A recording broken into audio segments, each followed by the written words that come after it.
the whole thing. I need when we're expanding the library. I need fiction and non-fiction. Okay, I gotta go. Hold on. I'll call you back later.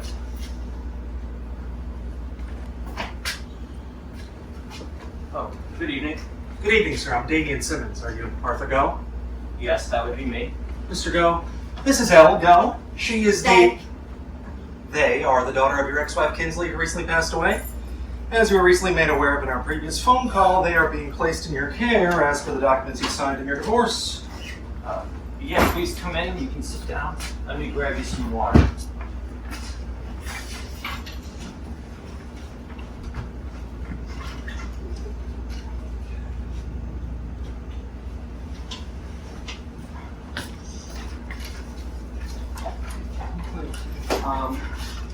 Elle, why don't you go upstairs so that we can talk? The second room on the left is the guest room. You can get yourself set up in there, okay?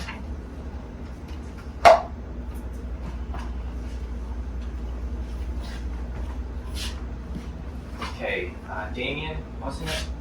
This is all happening so fast. You called me last night about this.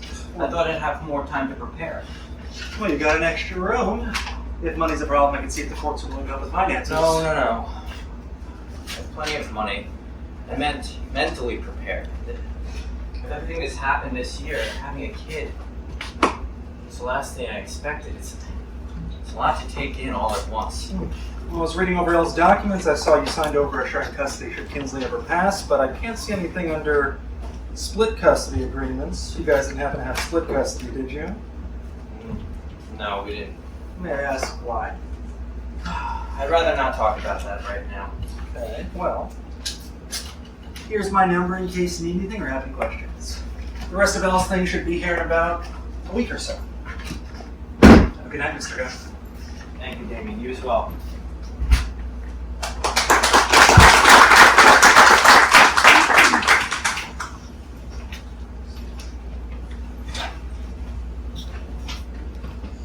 Are you settling in all right? Mm-hmm. I never got to really introduce myself. I'm Arthur. I'm your biological dad.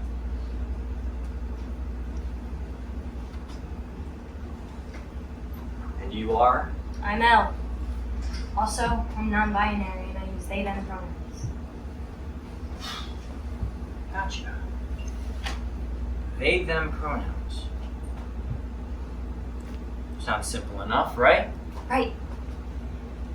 Just so you know, I'm not calling you Dad. That's quite all right. I didn't expect you to want to. If I'm being honest, I don't know that I'm really ready to be called Dad just yet either. Glad we're on the same page then. Absolutely. Now, I just wanted to check in on you before I went to bed. Can I get you anything? Maybe a fluffy blanket instead of the comforter, or extra pillow? I have plenty. Or maybe I can give this jacket a wash. No, don't touch it! Okay. Are you sure? It won't smell like Mom anymore if you wash it.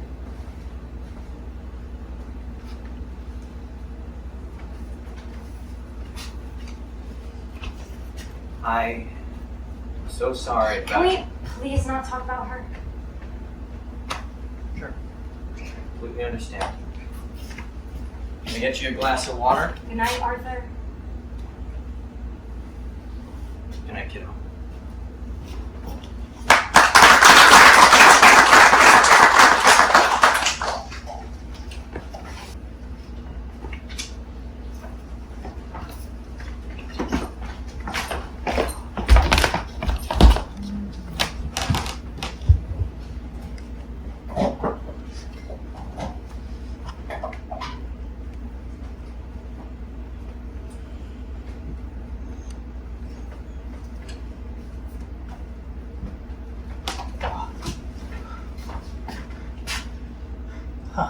I was afraid you were going to be late again. I know. I'm sorry.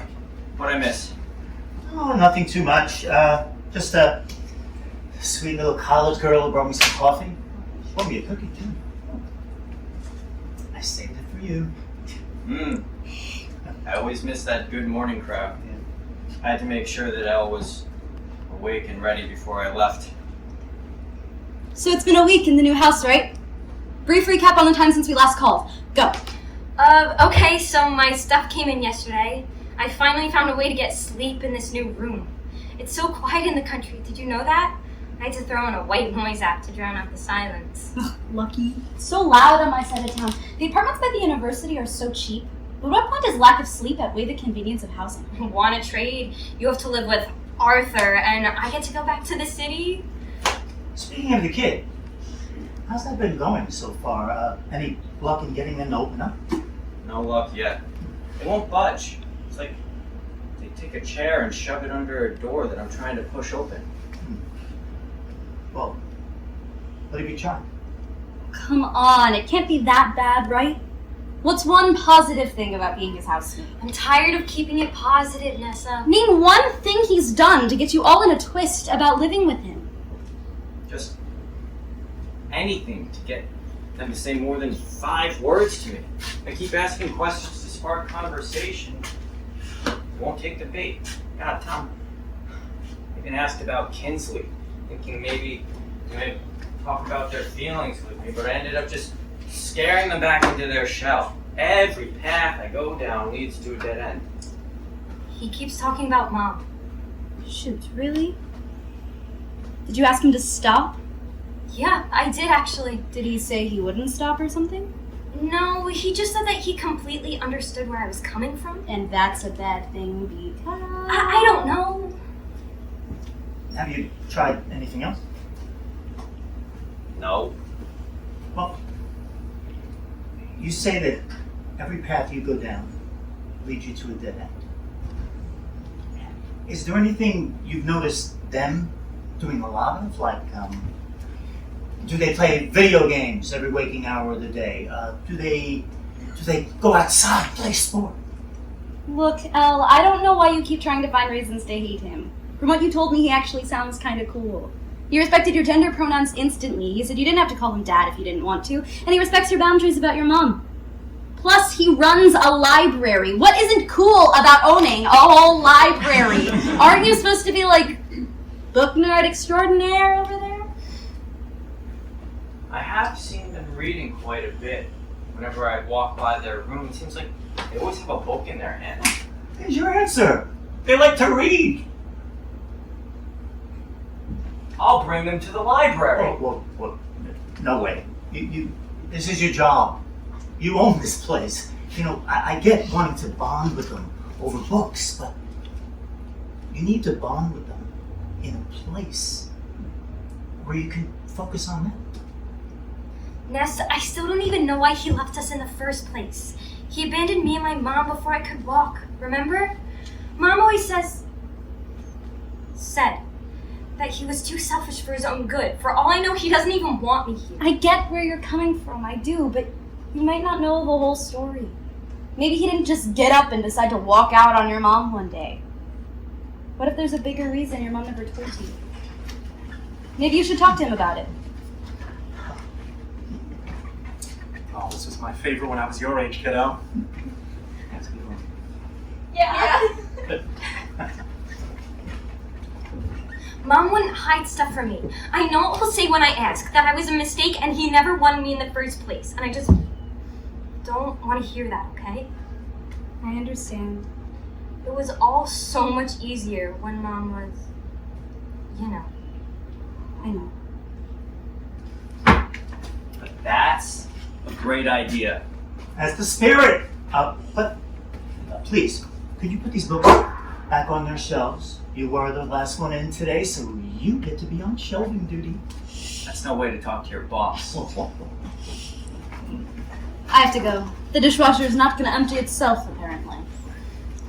Take care of yourself, Elle. You don't have to worry about me, Ness. Oh, but I do.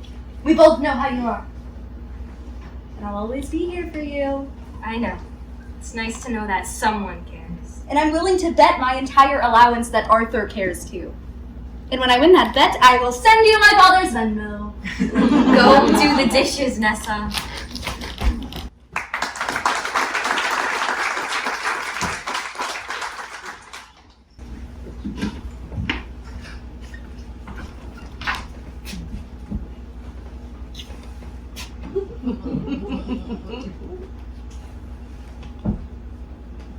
Did you have a good day today? Mm-hmm. Oh, that's good. What's this? A book. Do you not know what a book is? Oh, I know what a book is. I meant, what book is this? It's shorter compared to the other ones that I've seen you reading. Oh. That box just has a whole bunch of old little kid books from when I was younger. Mom used to read them to me as bedtime stories. The Anxious Leaf by Henry Ward Beecher. Never heard of this one. You can, read it if you want. Just be careful with it, please.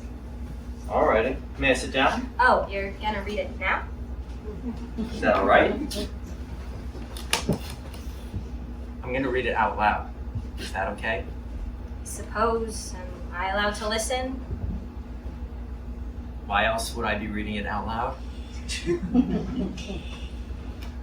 Once upon a time, a little leaf was heard to sigh and cry, as leaves often do, when a gentle wind is about. And the twig said, What's the matter, little leaf? The wind just told me that one day it would pull me off and throw me down to die on the ground. the twig told it to the branch on which it grew, and the branch told it to the tree. And when the tree heard it, it rustled all over and sent back word to the leaf. Do not be afraid. Hold on tight, and you shall not let go until you want to. And so the leaf stopped sighing, but went on nestling and singing. Every time the tree shook itself and stirred up all its leaves, the branches shook themselves, and the little twig shook itself, and the little leaf danced up and down merrily, as if nothing could ever pull it off. And so it grew all summer long, till October. And when the bright days of autumn came, the little leaf saw all the leaves around becoming very beautiful. Some were yellow, some were scarlet, and some were striped with both colors. Then it asked the tree what it meant, and the tree said, All the leaves are getting ready to fly away, and they put on their beautiful colors of joy. and the little leaf began to want to go too, and grew very beautiful in thinking of it. And when it was very lovely in color, it saw that the branches of the tree had no bright color in them. And so the leaf said, Oh, branches, why are you lead color and we golden? We must keep on our work clothes, for our lives are not yet finished. Yours are for holiday, because your work is done. Just then, a little puff of wind came, and the leaf let go. Without thinking of it, and the wind took it up and turned it over and over, and whirled it like a spark of fire in the air. And then it dropped gently down under the edge of the fence, among hundreds of leaves, and fell into a dream. And it never woke up to tell what it dreamed about.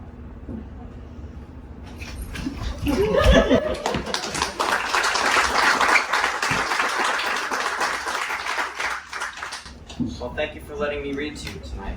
Yeah, no problem.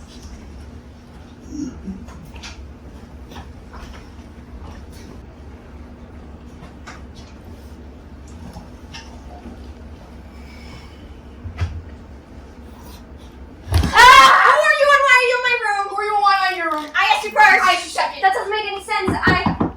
Elle, is everything okay in there? Yeah, everything's fine. Okay, if you're sure. Okay, let's start over. What's your name? My name's Lee. What's your name? I'm Elle. Where did you come from? You came from under my bed? Yeah, kind of. I was falling, and then the next thing I knew, I was absorbed by a bright light. And then I flew up from your bed. And now I'm here. Can you try to crawl back?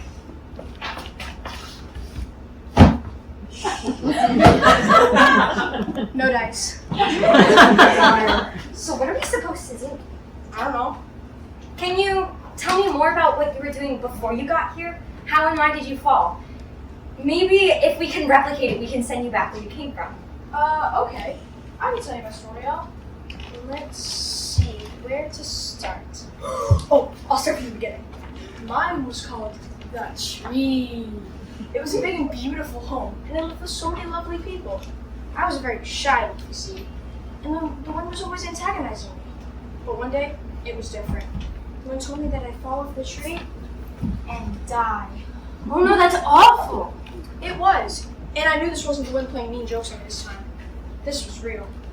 So, what did you do? Did you fight back? Oh dear, no. I cried about it. I was terrified.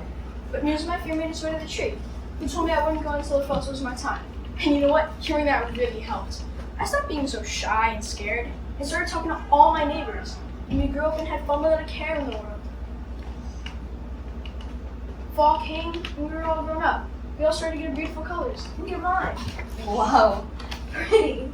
Everyone started to finally grow up and leave the tree one at a time. And then the day came for me to leave the tree.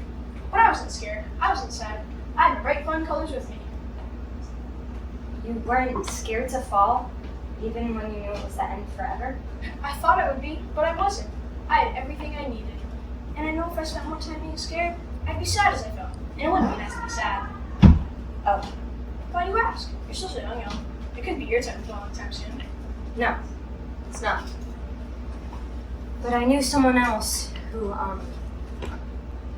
fell recently. Oh, I'm so sorry. Who was it? My mom. I miss her a lot. Oh, I bet. I missed my friends a whole lot when they fell before me. But they told me not to be sad for them for too long.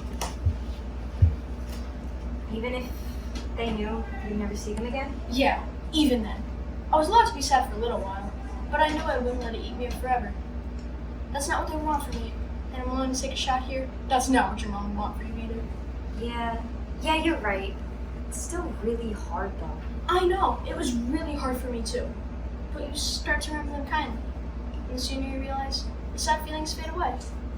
I'll try that. That might be our chance to go back. Thank you so much, Ellen. No, thank you, Lee.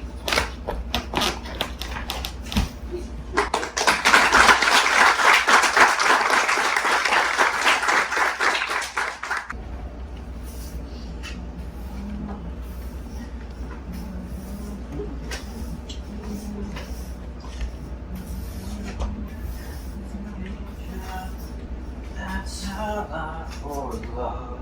We'll give it a shot.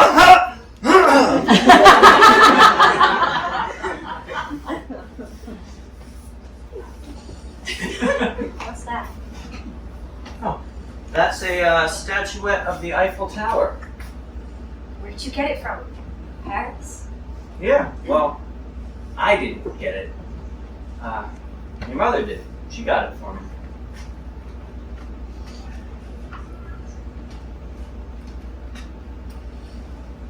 She got it for me on our wedding.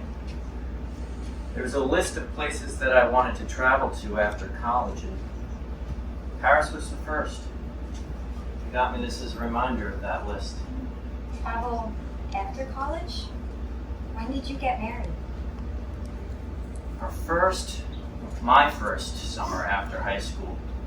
We met and started dating when I was a freshman in high school and she was a senior, but we wanted to wait until I graduated to get married. When did you guys have me? My freshman year, I was only 18.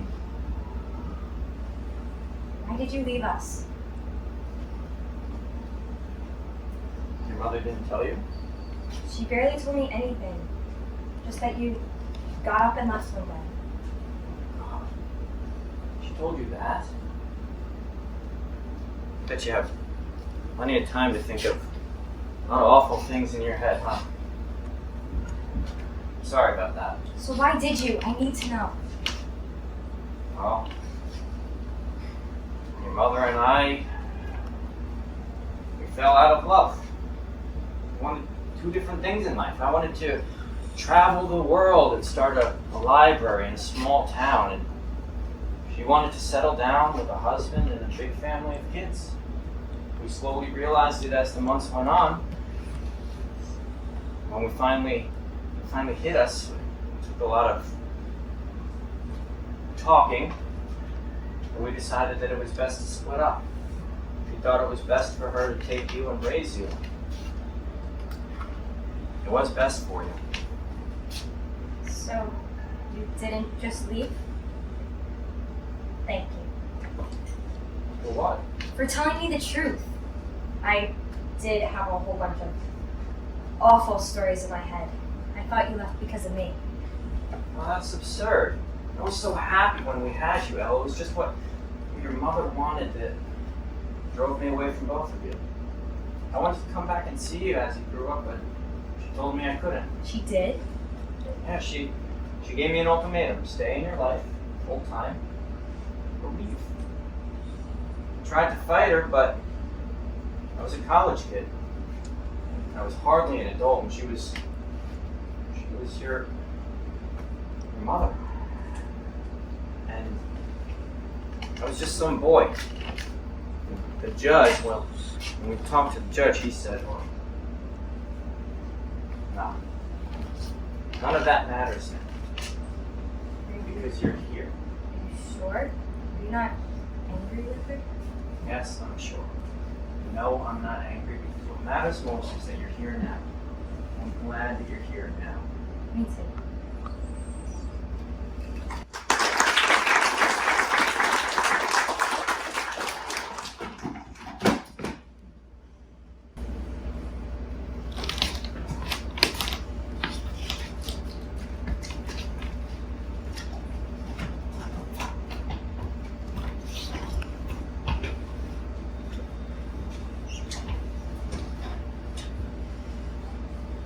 Hey, Ella, I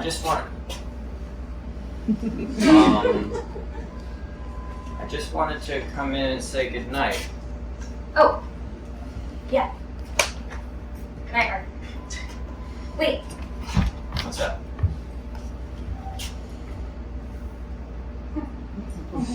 Another book? Let's see. Nana in the City by Lauren Castillo. I know this one. This was the first one that I read to you. really? It's actually my favorite. It is? Well, do you want me to read it to you now? Yeah, please. Okay. I went to stay with Nana in her new apartment in the city. I love my Nana, but I don't love the city. The city is busy. The city is loud. The city is filled with scary things. It is no place for Nana to live. But Nana says the city is wonderful, bustling, busy, and extraordinary. She says it is the perfect place for her to live. At night, the room rumbles and shakes. There is no sleeping here. Nana, aren't you afraid in the city? The city is busy, the city is loud, and the city is filled with scary things. Nana gave me a kiss and tucked my blanket in nice and tight. Tomorrow, I will show you how wonderful the city is. When I woke up in the morning, Nana was holding a fancy red cape. For you to wear on a walk today. You will see that the city's not scary at all. I felt brave in my cape. We got ready and left the apartment. The city was busy. The city was loud. But Nana was right. The city was not filled with scary things. The city was filled with extraordinary things. There was so much for Nana to do in the city. When it was time to leave, I wrapped Nana in my cape. I tell her, This will keep you brave. the city is busy. The city is loud. And it is the absolute perfect place for Nana to live. Good night, Al.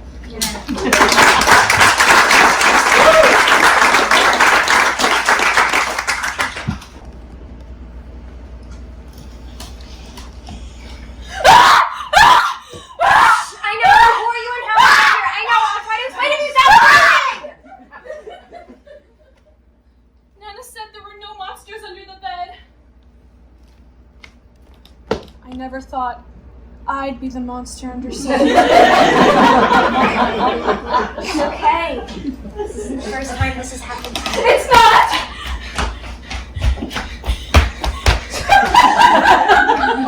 Come on, sit down. Let's start with introductions. I'm Elle. What's your name? I'm Frankie. It's nice to meet you, Elle.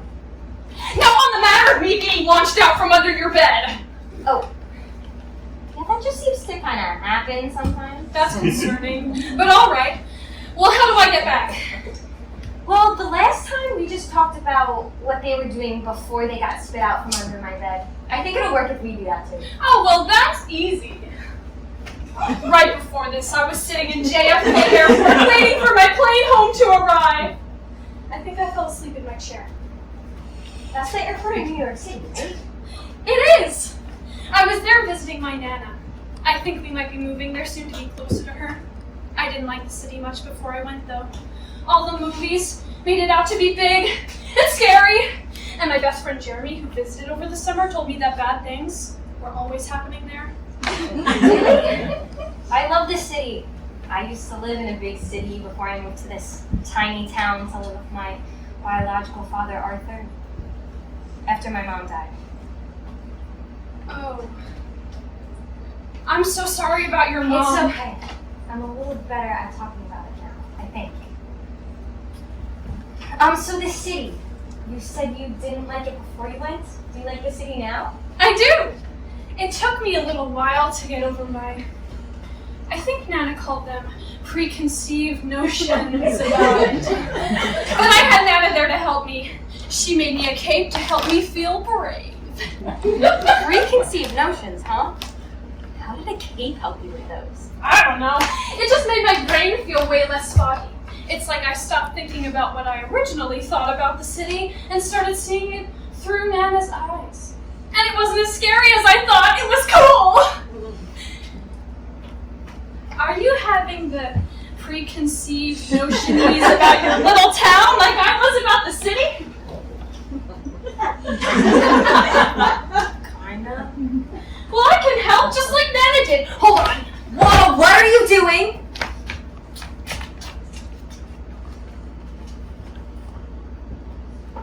There. A cape. It's a little more complicated than that, Frankie. Oh, man. I thought the cape would fix everything. It's a start, I promise, but it's not the town I'm having trouble with. It's my dad, Arthur. When I was little, I didn't know much about him. I always thought he left because of me. And my mom told me he was selfish. And then when I got here, he wasn't. It was scary. I didn't know what to think. So your dad is the city. Yeah, pretty much. Well, your mom sounds like my best friend Jeremy, right? She told you things about your dad that she thought in her head that didn't end up being true. My mom wouldn't lie to me, though. Right? Well, she might not have been trying to lie to you, but that doesn't mean she was telling the truth either. She could have just been wrong. But that's why she had her brain and you have yours. The only thoughts you're in charge of are your own. Huh. I suppose you're right. Are you mad at Jeremy for making you think the city is scary? Nuh-uh. I don't have to agree with everything Jeremy says, and that's okay. My thoughts about the city are the only ones that should matter to me. And my opinions of my dad are the only ones that should matter to me. That's right, Elle. You're very smart. Thanks, Frankie. But I couldn't have done it without your help. What was that? It means you can go back home now. Oh. So if I crawl back under there, I'll be back where I was before? Beats me, probably. Sweet. Maybe the plane will be ready for me when I get back. Bye, Elle. I'm really glad my cape could help you feel brave. Thanks, Frankie. It really did.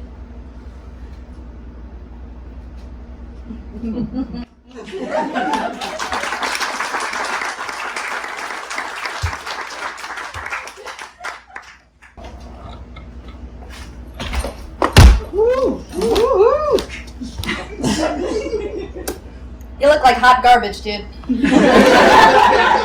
Nice to see you too, Ness. We called literally 2 days ago. You said you found a way to get sleep. What happened?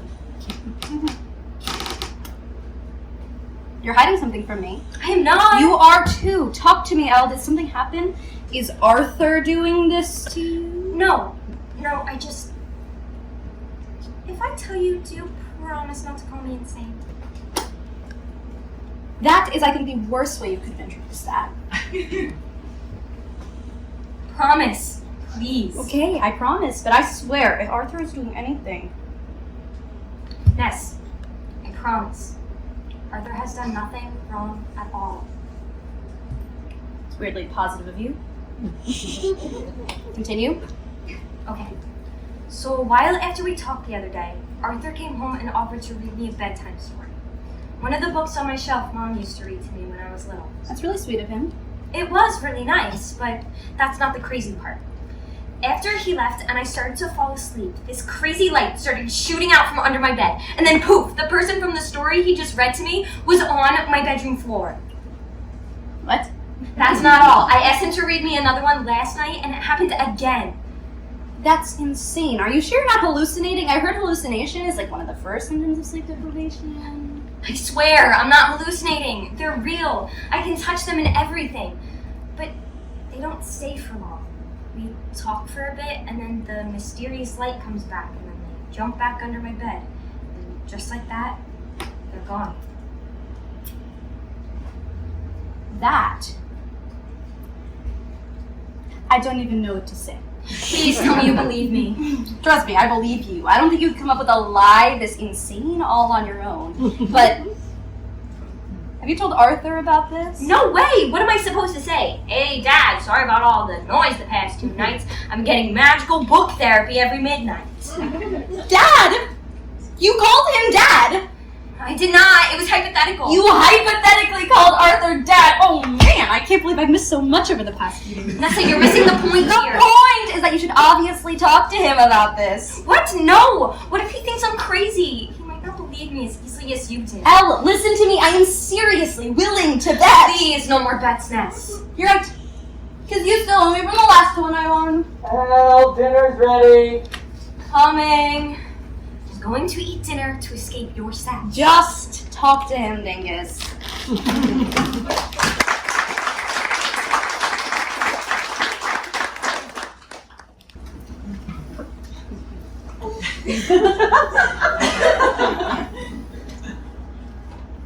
Hi, Tom. Hey, sweetie. Thanks for letting me come over for dinner tonight. No problem. Hale, I got you some pizza. Thanks, Dad. Now that I think about it, I'm not all that hungry. I think I'll come down to eat later. Wait, hold on. Oh, we can talk about this. Nice save. Is that really the first time they called you that, Dad? Yeah. I wish I just acted normal instead of freezing up about it. So, you got legs? Might dwell on what happened 30 seconds ago. And you can go fix it now, yeah? What do I say? Come on. Let me finish. But you tell them that it's okay with you and that you liked it. Oh wait, you did like it, right? Yeah, but it feels weird having to tell them that. Well, how else are they going to know it? That poor kid is probably up in their room right now, beating themselves up. You know, this having a dad thing is just as new to them as a being a dad thing is to you. You know what?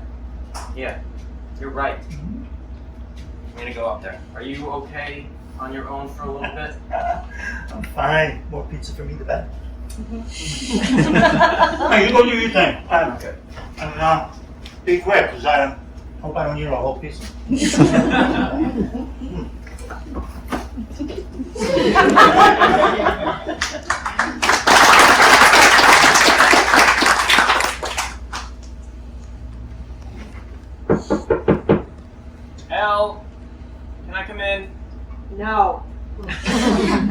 why not?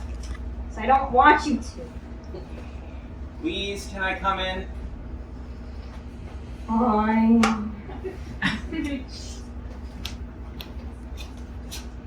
Are you okay? Not really. Is it because he called me Dad? Kinda. I don't know how you feel about it, but it's okay.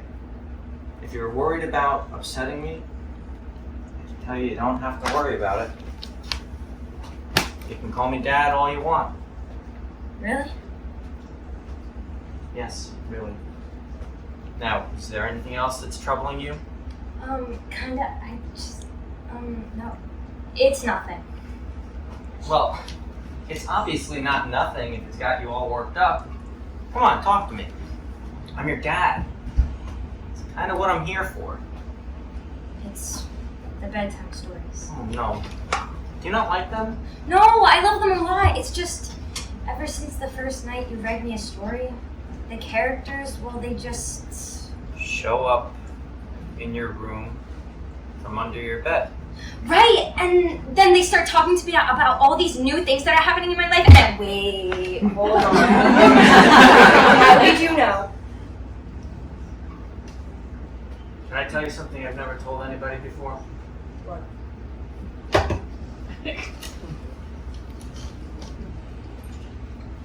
Ever since I was a kid, book characters would just spit out from under my bed. It started when my voice started cracking for the first time. It was mortifying. That night, the protagonist from the series that I was obsessed with at the time just showed up in my room. It happened again when your mother and I had separated, and then again the night that I got the call from Damien.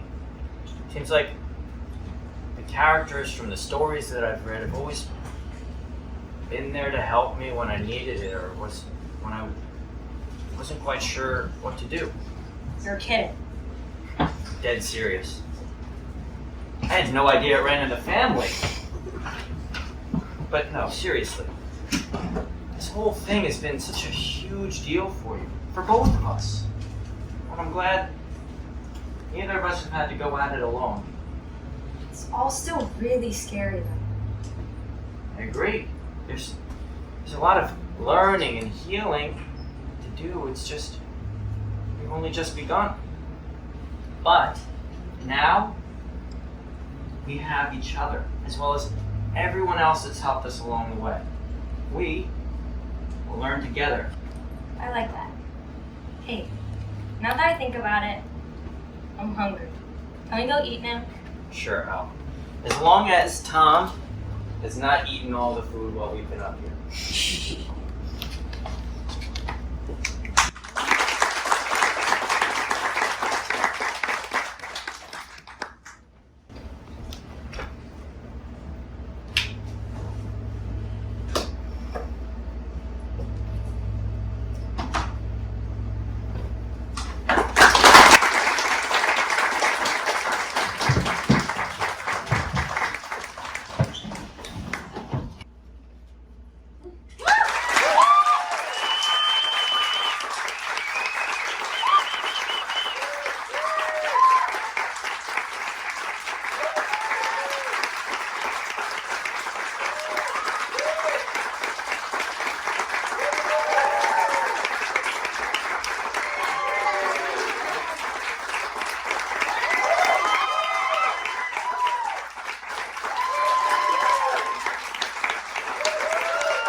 That was awesome.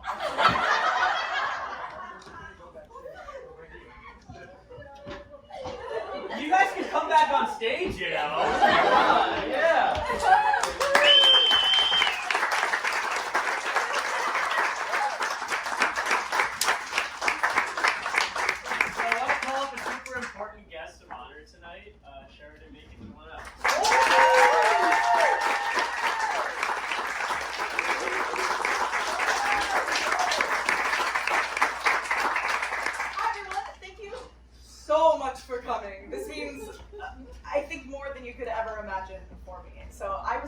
Jason, to talk to you guys a little bit about why I wrote By Its Cover and why we're supporting the cause that we are supporting tonight. My phone turned off. That's how cool. Okay, so I wrote By Its Cover for a myriad of reasons, but one of the most driving forces behind its creation was my want for unique representation. I myself am non-binary and use they, them pronouns, and every piece of media I had seen with a queer main character had to do with the discovery of their identity, coming out to others, or facing adversity because of their identity, and more often than not, all three. While that narrative is important to explore, I felt a hunger to see more stories where the main character's queer identity was not the central narrative, but simply a concise, indisputable character trait. Girls, boys, women, and men get to see people just like them go on magical adventures all the time without having their primary narrative journeys center on their gender identity, so why not us? That hunger birthed Elgo, who was then placed into the care of an open-minded, immediately accepting parent, Arthur, or Amanda, depending on which version of By Its Cover you've had the chance to see. Arthur and Amanda are modeled off of my own parents, who, while like humans do, are still working on the whole pronoun thing, have been as accepting as humanly possible of my own and all my friends' gender identities and pronouns.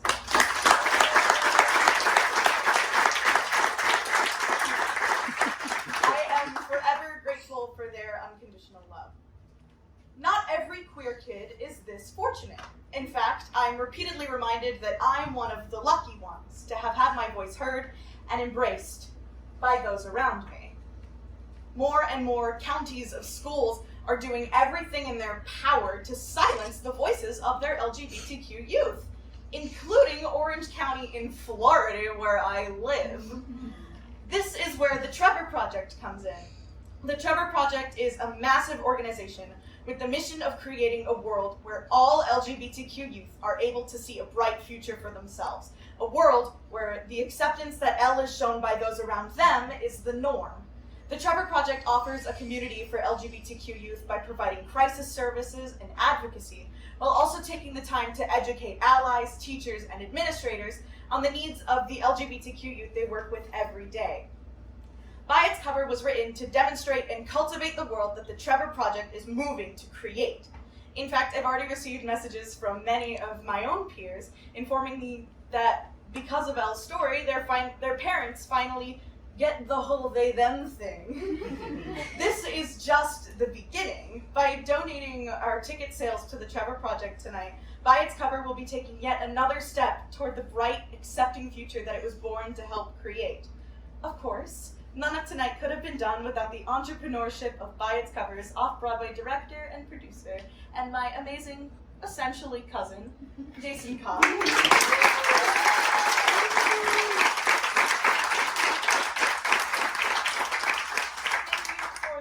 Opportunity to spread the messages of love and acceptance to an audience I wouldn't have been able to reach otherwise.